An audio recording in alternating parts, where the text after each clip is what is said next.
Welcome back to Ravens Wire Report, where we keep the purple flock locked in on every storyline that matters for the 2025 season. Today, we're zeroing in on one of the most intriguing offseason additions in Baltimore, veteran wide receiver DeAndre Hopkins. Now, if you're a fantasy football player, you've probably already seen the mixed projections.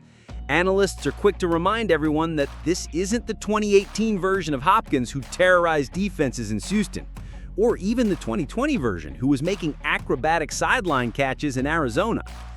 But here in Baltimore, the conversation isn't just about fantasy stats.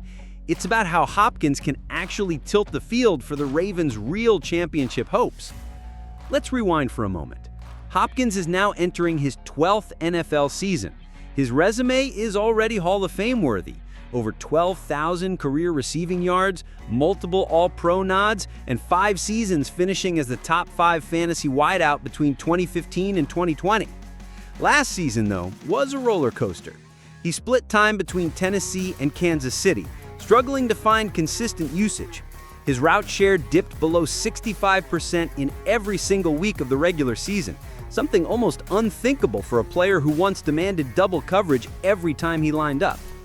In the playoffs with the Chiefs, his snap count dropped even further, under 40% in all 3 games with just 3 catches for 29 yards total. On paper, those numbers might make you think he's just a role player now. But here's where the Baltimore situation changes the equation. First, he's got Lamar Jackson throwing him the football. This isn't a late-season plug-in role like in Kansas City. Hopkins has been in camp since the start, working daily to develop timing, chemistry, and trust with one of the league's most dynamic quarterbacks. And by all reports, from Jeff Srebeek of The Athletic to the Ravens' own camp insiders, that connection is progressing fast. In recent open practices, Hopkins has been a go-to target in red zone drills, using that elite body control and strong hands to win against tight coverage. Second, Baltimore's offensive system under Todd Monken gives Hopkins a clear, defined role. He doesn't have to be the WR1 carrying the load on every down. That's where Zay Flowers' explosiveness and Rashad Bateman's intermediate routes come in. Hopkins can be deployed strategically, often in situations where his contested catch ability is most valuable: third downs, 2-minute drills, and goal line fades. Defenses that already have to account for Derrick Henry pounding between the tackles and Mark Andrews commanding attention in the middle of the field will find themselves in pick-your-poison situations when Hopkins is isolated outside. It's true that the Ravens have a lot of mouths to feed in the passing game: Flowers, Bateman, Andrews, Likely. But that's exactly why Hopkins can thrive without needing to run 95% of the routes. Less volume doesn't automatically mean less impact. What Baltimore needs from him isn't 120 catches. They need timely, game-changing plays in the moments that decide wins and losses. And history shows Hopkins still has that clutch gene. Even in a down 2024, he scored in big spots and drew defensive pass interference calls in critical situations. From a metrics point of view, yes, his separation rate last year ranked 52nd among qualifying receivers, and his route win rate was 36th. But here's the reality. Hopkins has never been purely about speed separation. His game has always been about physicality, positioning, and hands. You can have a defender glued to him, and he'll still find a way to make the catch.